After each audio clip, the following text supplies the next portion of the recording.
എന്നൊക്കെ സാധനം ഉള്ളേ? തണ്ണിമത്തനുണ്ട്, ഉപ്പിലിട്ട്, ചാറ്റുണ്ട്, 10-ന്റെ ഉണ്ട്, 15-ന്റെ ഉണ്ട്. ഞങ്ങളെ ഇറങ്ങി തരാം, വണ്ടി ഒതുക്കട്ടെ. എവിടെ തന്നെ സംഭവം? ഇത് വെക്കേഷന്റെ പരിപാടിയാണോ? ഇതന്നെ തണ്ണിമത്തനോ? തീർന്നോ? ഇത് എന്നാ തുടങ്ങി? എങ്ങനെയുണ്ട്? ലാഭമാണോ പരിപാടി? ഇത് എന്തുദ്ദേശത്തിന് വേണ്ടി തുടങ്ങിയേക്കണേ? കച്ചവടം നന്നായിട്ട് പോകണ്ടോ? അവനെന്നെ പേടിച്ചിട്ട് ഓടിയതാണോ? ആണോ?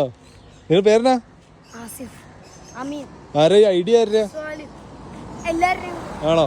എന്നാ ഞങ്ങക്ക് താ എന്റെ പരിപാടികൾ എങ്ങനെയാന്ന് വെച്ചാൽ കാണിച്ചാ. നമ്മൾ ഈ വഴി കൂടെ പോയപ്പോഴേ കുറെ കൂട്ടുകാര് അല്ലേ, വഴി സൈഡിൽ നിന്ന് അവര് വെക്കേഷൻ സമയം ആയതുകൊണ്ട് ചെറിയ ചെറിയ ബിസിനസ്സാണ്. അപ്പോൾ നമ്മൾ വഴി കൂടെ പോയപ്പോൾ ഇവർ കൈ കെട്ടി നിർത്തി നമ്മൾ ഇറങ്ങി. 15-ന്റെ വേണോ 10-ന്റെ വേണോ? ഇതാണോ? 15-ന്റെ എടുത്തോ. കൊള്ളയുടെ പരിപാടി. ഇതെങ്ങനെ? ഇതന്നെ സംഭവം? അതൊന്നും അത് അവൻ ട്രൈ ചെയ്യും.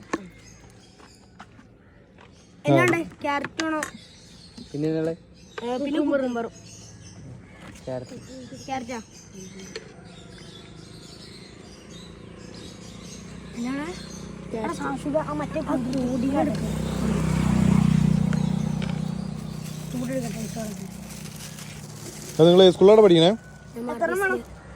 ഇവിടെ എല്ലാവരും സ്കൂളിലാണോ? എനിക്കാണോ ഉള്ളത്? എടുത്തോ. ഞാനിത് കുടിച്ചു കഴിഞ്ഞിട്ട് മതി. ഷെയർ അടിക്കാം. എനിക്കുള്ള സാധനം ഇത്. ഇന്നത്തെ കച്ചവടം തീർന്നാണോ?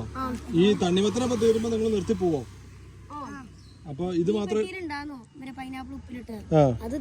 പൈനാപ്പിൾ ഉപ്പിലിട്ടുണ്ടായിരുന്നോ? അത് തീർന്നാണോ? ചേടാ, അപ്പൊ നമുക്ക് പൈനാപ്പിളിനുള്ള ഭാഗ്യം ഉണ്ടായില്ല. എന്താണേലും ഇനി ഇത് തീർന്നു കഴിഞ്ഞാൽ നിങ്ങൾ നേരെ വീട്ടിൽ പോകും. എന്നിട്ട് നാളെ വരും. രാവിലെ എത്ര മണിക്ക് തന്നെ? 9 മണി. സെറ്റ് പരിപാടിയാണല്ലോ അല്ലേ? ഇത് ഞങ്ങളൊക്കെ സ്കൂളിൽ പഠിച്ചപ്പോൾ ഈ പരിപാടി ഇല്ലായിരുന്നു.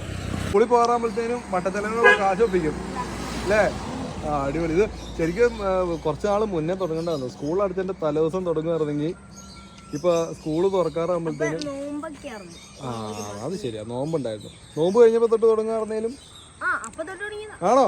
അപ്പൊ ഒരു എത്ര, ഒരു 3 ആഴ്ചയായോ? എത്ര കിട്ടി മൊത്തം?